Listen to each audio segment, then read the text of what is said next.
तो आइए हम देखते हैं electrophilic substitution reaction in pyrrole. इसमें जो क्वेश्चन हमारे एग्ज़ाम में आता है वो है why electrophilic substitution in case of pyrrole takes place more easily at position 2 and 5 not at 3 and 4, है ना। तो हम यहाँ नंबरिंग करके देखते हैं पायरॉल में, ये नंबर 1 2 3 4 5, पोजीशन 2 and 5 ये दोनों पोजीशन एक ही पोजीशन है, और पोजीशन 3 and 4 भी एक जैसी पोजीशन है। तो यहाँ क्वेश्चन यही आ रहा है कि जब पायरॉल इलेक्ट्रोफिलिक सब्स्टिट्यूशन रिएक्शन करता है तो इन जनरल जो सब्स्टिट्यूशन है वो 2 और 5 पोजीशन पर होता है, 3 and 4 पर नहीं होता है या बहुत ही कम होता है।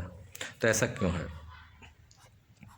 तो हम यहाँ देख सकते हैं एक इलेक्ट्रोफिलिक सब्स्टिट्यूशन रिएक्शन कराते हैं जब, तो दो कंडीशन हम यहाँ बनाएंगे। एक कंडीशन ये कि बॉन्ड इस साइड में ब्रेक करे, और एक कंडीशन ये कि बॉन्ड इस साइड में ब्रेक करे। ठीक, तो हम दोनों ही केस देखते हैं। यानी कि हम यहाँ बात करेंगे एट पोजीशन। अब यहाँ से हम अगर इसको 2 पर ब्रेक कराएं, एट पोजीशन 2, यानी कि इलेक्ट्रोफाइल आएगा, और अगर यह बॉन्ड इधर की तरफ ब्रेक करता है तो इस पर आएगा निगेटिव चार्ज और इस कार्बन पर आएगा पॉजिटिव चार्ज, और जिस पर निगेटिव चार्ज आएगा इलेक्ट्रोफाइल वहीं पर जाएगा, यानी कि कुछ इस तरह का बन जाएगा।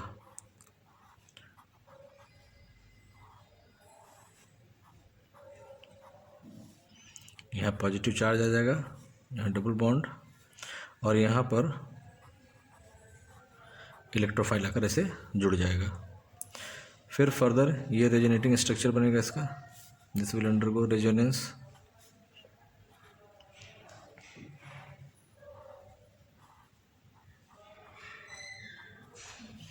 तो रेजोनेंस होगा तो अब जो है क्या होगा, डबल बॉन्ड यहाँ शिफ्ट हो गया और प्लस चार्ज इधर की तरफ आ गया, और हाइड्रोजन हमारा यहाँ पर है ही, इलेक्ट्रोफाइल यहाँ है ही।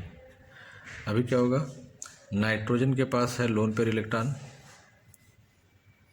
तो ये क्या करेगा, अब यहाँ लोन पेयर इलेक्ट्रॉन के जो है इस पॉजिटिव चार्ज के कंजुगेशन में है, तो ये भी चला जाएगा रेजोनेंस में। तो ये कुछ इस तरह का बन जाएगा केस।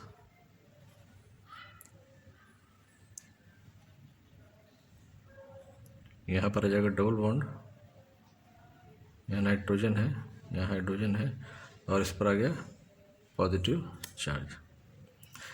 और अगर हम यही काम करें पोजीशन नंबर 3 पर, एट पोजीशन 3, यानी कि हमने बॉन्ड को क्या करना है, इस साइड में अगर बॉन्ड ब्रेक होता है तो पॉजिटिव चार्ज यहाँ चला जाएगा।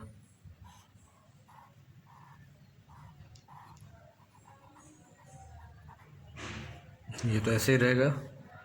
और हमने क्या किया, इस बार पोजीशन नंबर 3 की तरफ बॉन्ड को ब्रेक किया है, तो हमारा इलेक्ट्रोफाइल चला जाएगा इस पर, और क्या होगा, यहाँ पर पॉजिटिव चार्ज आएगा। अब ये पॉजिटिव चार्ज जो है इस लोन पेयर इलेक्ट्रॉन के कंजुगेशन में है, तो ये लोन पेयर इलेक्ट्रॉन भी चला जाएगा रेजोनेंस में।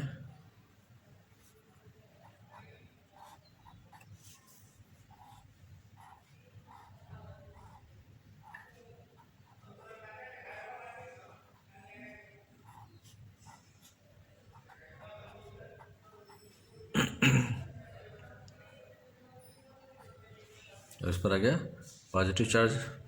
ठीक है, अब क्या होगा, अब जब यहाँ पॉजिटिव चार्ज आ गया तो अब कोई रेजोनेटिंग स्ट्रक्चर फर्दर नहीं बनेगा। ठीक है, क्योंकि अगर ये बॉन्ड अगर हम यहाँ शिफ्ट करेंगे, प्लस चार्ज है तो इसके कंजुगेशन में, लेकिन अगर हम इसको यहाँ शिफ्ट करेंगे तो यहाँ पर जो है नाइट्रोजन के साथ की वैलेंसी बहुत एक्सीड कर जाएगी। दैट मीन्स अब इसके रेजोनेटिंग स्ट्रक्चर पॉसिबल नहीं है।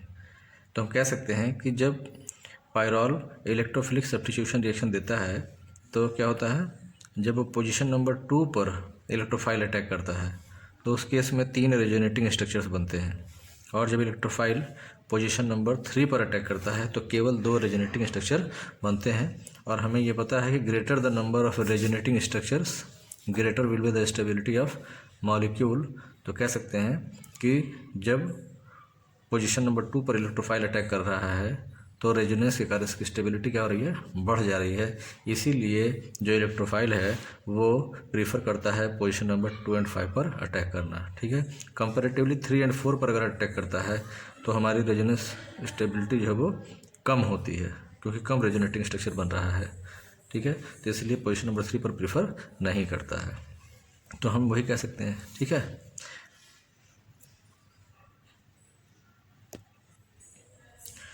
तो इलेक्ट्रोफिलिक सब्स्टिट्यूशन रिएक्शन के कुछ एग्जांपल्स हम यहाँ देखते हैं, जैसे पायरॉल का, जैसे देखते हैं नाइट्रेशन।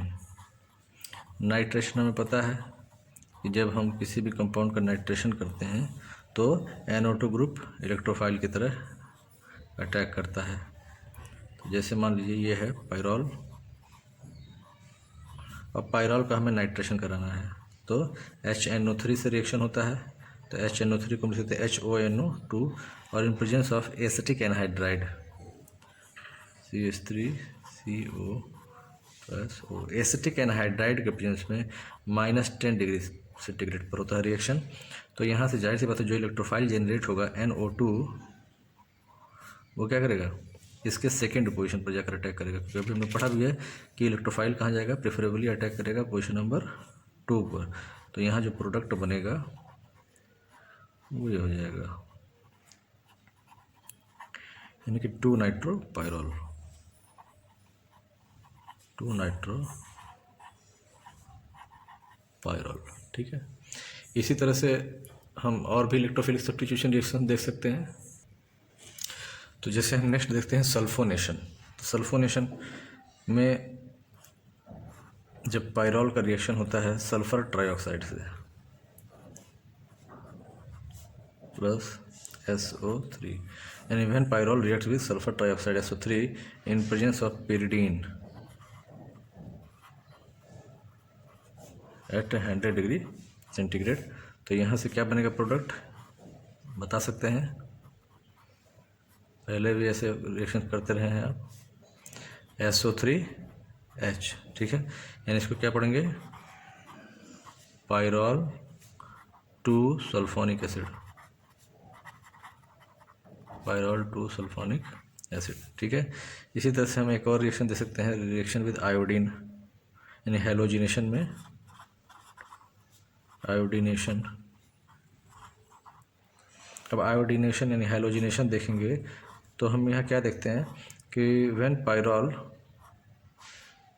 रिएक्ट्स विद आयोडीन, तो यहाँ पर जो है ऐसा केस रहता है, इन प्रेजेंस ऑफ पोटेशियम आयोडाइड, तो सभी चारों पोजीशन से क्या होता है, जो हाइड्रोजन है वो HI से मिल करके HI बना लेते हैं, -4HI, ठीक है। और जो 4 आयोडीन फिर बच गए वो कहाँ चले जाएंगे, वो सारे हाइड्रोजन को सब्स्टिट्यूट कर दिया है इन्होंने, तो ये बन जाएगा ये,